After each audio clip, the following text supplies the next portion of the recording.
জুলাই গণঅভ্যুত্থানের শহীদদের প্রতি শ্রদ্ধা, ঐক্য ও ক্রীড়ার চেতনায় এক হয়েছেন সবাই। বাফুফের সভাপতি তাবিদ আওয়াল থেকে শুরু করে বিশেষ ফুটবল টুর্নামেন্টে অংশ নিয়েছেন জাতীয় দলের সাবেক ফুটবলাররা। অর্ণবাপী রিপোর্ট।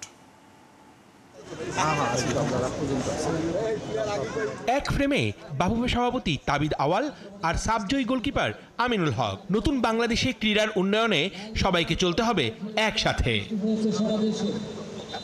জুলাই শহীদদের স্মরণে ফুটবল টুর্নামেন্টে যেন সাবেক তারকা ফুটবলারদের মিলন মেলা। সাব্বির, আলফাজ, এনামুল সহ ছিলেন অনেকেই। 4টা দলকে নিয়ে এই ফুটবল টুর্নামেন্ট।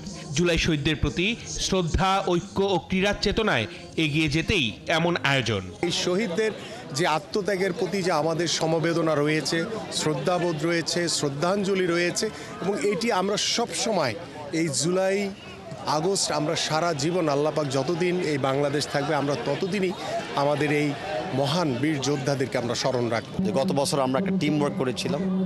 আমরা ওরকম বাংলাদেশ চাই যে প্রতিযোগিতামূলক বাংলাদেশ, কেউ কারো শত্রু না।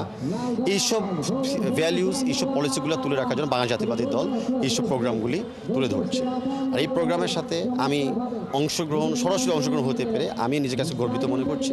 বাংলাদেশ জাতীয়তাবাদী দল বিএনপি ঢাকা মহানগর উত্তরের আয়োজনে জুলাই শহীদদের স্মরণে ফুটবল টুর্নামেন্টে উপস্থিত ছিলেন দলটির হেভিওয়েট নেতারা। ধন্যবাদ জানাচ্ছি যে আজকে আমিনুল হকের উদ্যোগে যে ফুটবল টুর্নামেন্টের এই অনুষ্ঠান করা হয়েছে শহীদ পরিবারের স্মরণে, সেখানে আপনারা সকলে উপস্থিত হয়েছেন। আমি অত্যন্ত ভাগ্যবান।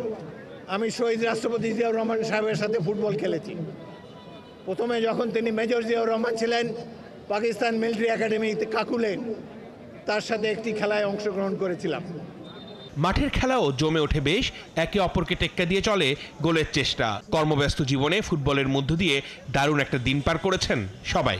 আলফাজ সেখানে ছিলেন এক সময়কার। অর্ণব বাপী, ৭১।